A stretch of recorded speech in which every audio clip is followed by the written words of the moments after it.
Hey guys and gals, Nary here from Drake Wing Gaming. To Sunny Mount Twitter the Gaming Dragon today. I'm coming back at you with another Let's Play episode of No More Future. Alright, y'all, let's go ahead and jump right back into it, shall we? Alarm chain, you were up, and let's go.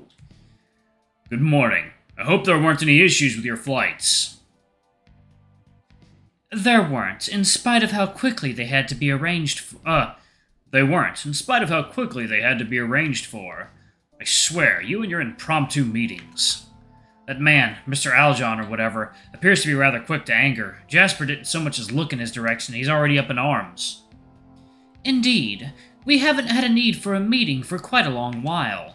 Though that doesn't make your insistence at calling us all here so hastily any less inconsiderate. The woman, on the other hand, appears far more calm and reserved, though by no means any friendlier. Even you can feel the air of indifference that exudes from her gaze alone, in spite of her attempts at concealing it through tranquility and politeness. However, neither she nor her companion on the other end of the table are the source of your worries and apprehension. The eagle sitting in between them hasn't moved an inch ever since the conversation began, as if he was made of stone.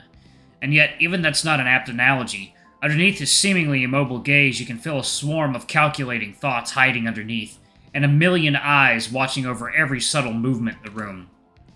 So, would you care to explain yourself, Jasper? Even his voice is similar to the verdant Drake, though perhaps even lower still in tone. Luckily for him, Jasper isn't bothered in the slightest by his grandfather's chill-inducing voice, though it's probably because he's far more accustomed to it than you.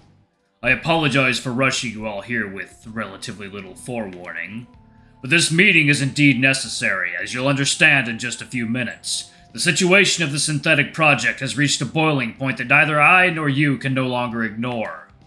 And all this is because of the actions of this lady right here. Jasper suddenly turns to face you and Mary, his composed stance becoming a little more aggressive as he does so, making his feelings on the two of you as clear as the day for all to see. Though you expected the owners to be interested in the topics of the conversation brought forth by the Drake, the pangolin and the rabbit don't seem anywhere near as impressed by his words as you thought they'd be.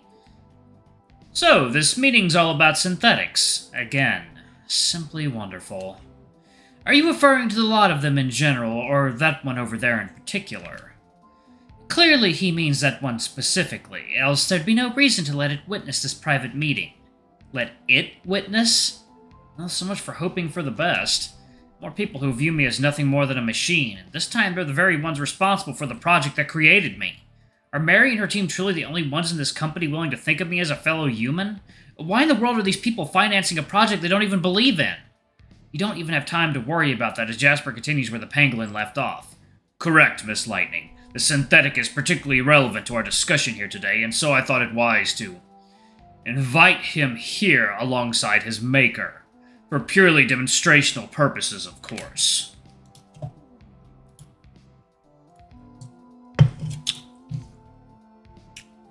Alright. Purely demonstrational purposes. Well, you should at least be happy that he's not going to ask you to defend yourself with your own words, even if the implications of that don't sit quite as well with you. Still, what in the world could he need from you then? You have a few ideas in mind already, and all of them have you on edge. Having said that, I reckon we've spent enough time introducing the topic. Allow me to explain why I've brought you here exactly. I'll be frank. I want Dr. Shelley to be removed from her position, and for the synthetic project's existence to be reevaluated. Excuse me. The whole room falls silent with shock at Jasper's thunderous statement.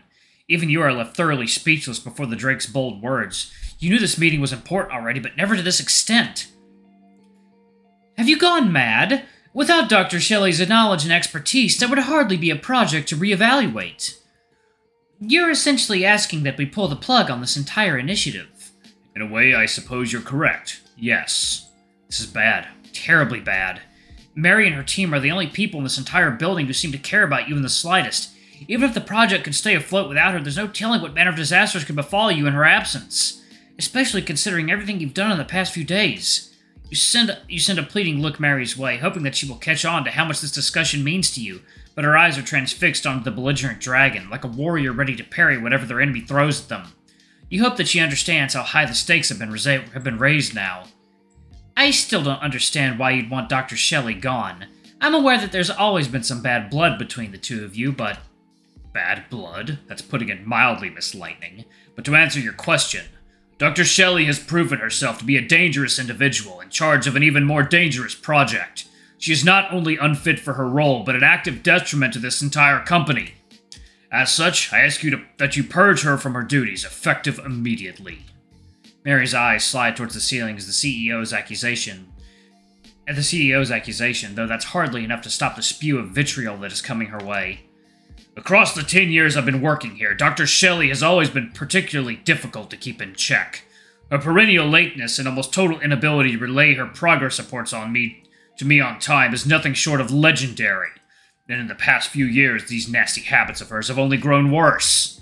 Her progress reports are shady at best. Her reasoning behind her operative choices, whenever provided, is utterly nonsensical, and it's impossible to tell just what in the world she's doing at any given time. How in the world are we meant to trust and rely on someone who deliberately hides so much of what she's doing from her superiors? The feline reacts to that torrent of accusations with nothing more than a condescending sneer. Maybe the problem is that you think I'm meant to be kept in check to begin with.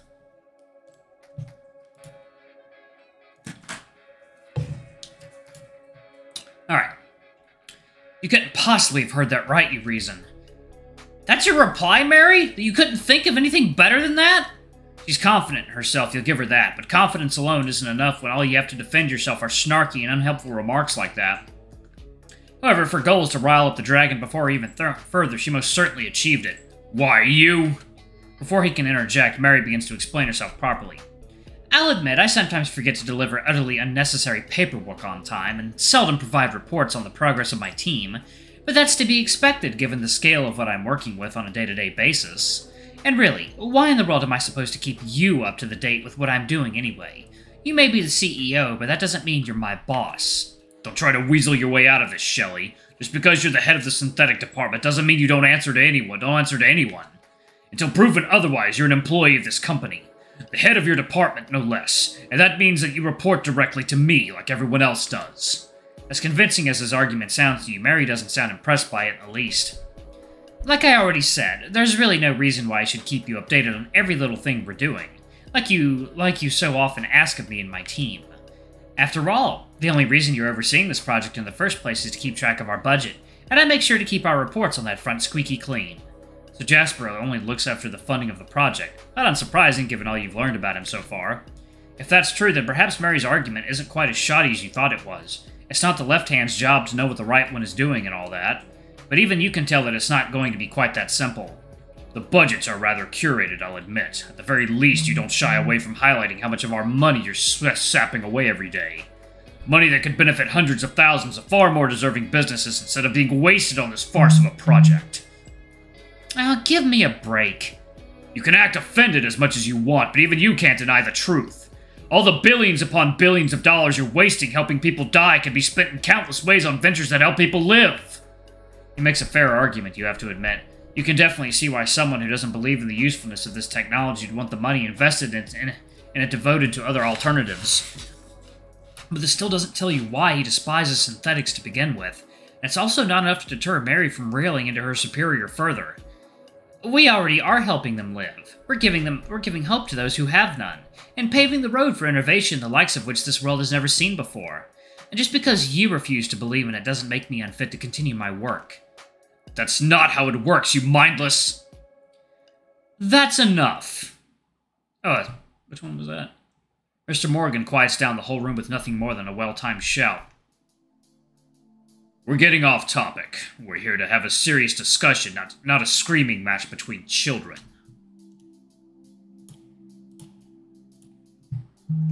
He turns towards his grandson once again, a cold flame burning in his eyes. I will give you a final opportunity to make your case. Make it count. Jasper hardly flinches under his grandfather's ice-cold stare, in spite of the pressure he undoubtedly feels upon his shoulders. All in all, his arguments so far haven't quite managed to make the impact either of you thought they'd have. The owners don't look particularly impressed, and Mary didn't even need to say that much to shatter his momentum. But you know deep down that this doesn't matter in the slightest. Jasper has barely begun tearing into the two of you, and the greatest hurdle to overcome is yet to appear. I understand. In that case, if I may... The Drake attempts to rein himself in as he distributes some smooth-looking tablets to the owners, and it doesn't take long for both you and your friend to figure out what they're meant for. I'm sure everyone here is familiar with the now viral video that involves our synthetic here, where he clearly pushes a police officer around, disregards his instructions, and then proceeds to flee the scene as though nothing happened. The video begins playing in the background, the all-too-familiar voices of those officers playing loudly both through the speakers and in your mind. This is where the true battle begins, the moment where the distracted looks in the owner's gazes might degenerate into something far worse. I don't need to explain how the actions of that synthetic threaten the stability and reputation of this institution. It sets a dangerous precedent for these androids, and for us who are creating them. The video has already been seen over 1 billion times by customers all over the globe, and... We are aware of that, yes. What of it? The rabbit's tired words don't appear to mean much at first, yet they're enough to shock and confuse you and Jasper both. The pangolin interjects next. You say you don't need to explain why that android's actions are concerning, but I personally disagree. From what I've seen, the synthetic reacted adequately given the circumstances. It's certainly not enough to call this project and Dr. Shelley's leadership position into question. You thought they'd react poorly upon learning of that altercation. Jasper most certainly did. And yet they seem hesitant to treat it as anything more than a minor distraction at best and a total insignificance at worst. As hopeful and utterly confused as this makes you feel, the Drake doesn't appear interested in giving up in the slightest. And why do you think that, Miss Lightning? The pangolin seems to lose her grip on the conversation for a second, uncertain of what exactly the Drake was inquiring. What are you talking about?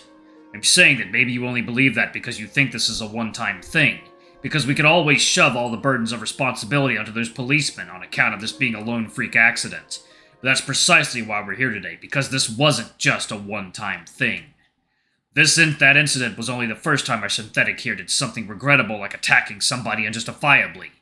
Indeed, this is what this conversation has been leading up to this time. The incident you always knew Jasper was going to mention, and only wondered when he'd actually do so. You've never been more scared of where this conversation is going to head next, and neither have your interlocutors been more befuddled. It wasn't the only time? I haven't heard anything about this. Of course you wouldn't know about it. Dr. Shelley here has made it clear earlier. It has a gnarly habit of keeping all the crucial facts to herself until it is too late. But with the FBI already on the hunt, it might be a matter of days before the truth comes out, and everybody becomes aware of what transpired. Mary gives Jasper a blood-chilling look as he tiptoes around the subject, looking simultaneously annoyed and powerless to stop him. You're pretty sure he's enjoying this, although it's rather hard to tell thanks to that apathetic look on his face. Nevertheless, this new information he has provided has clearly won him favor of the owners. Even Mr. Morgan seems intrigued somewhat. What are you referring to exactly? I'm referring to the fight that our synthetic started on the evening of the very day he attacked that police officer. The Drake suddenly turns to face you, a triumphant look in his eyes, followed suit by all the people sitting behind that desk. You feel a sudden urge to run away, hoping to escape from the consequences of your own actions, but somehow you manage to remain right where you stand, silent and still like a glorified statue. According to this summary of events, he engaged a group of thugs who were supposedly threatening another boy, and brutally fought them off. All of a sudden, that altercation with the police is no longer looking like an isolated incident, is it? The rabbit and the pangolin appear rather startled by the truth revealed by the CEO, and definitely more invested in this conversation than they ever were before. They turn to face the scientist at your side. He speaks the truth? Mary hesitates for a moment, unsure of what to reply. She could admit to the truth, or she could try denying it. Knowing her, she's most certainly considering the latter option. But Jasper won't give her the time to come up with a plan that easy. It's a yes or no question, Dr. Shelley. Answer it. A few moments later, the feline admits defeat with an almost imperceptible sigh. It's true, yes. Isaac did partake in a fight while returning home the other day, and we know because we have video evidence from his point of view of the events. Wait, what was that just now? They recorded me? They didn't mention anything about that earlier. Then again, is it really that surprising that they have records of that incident? It makes sense they'd keep a copy in the event of this happening. It's not a reassuring thought, but you'd reckon now's not the right time to worry about this stuff. Judging by the looks on the owner's faces, you have far more pressing concerns at the moment. After a few tentative seconds, the rabbit speaks up again.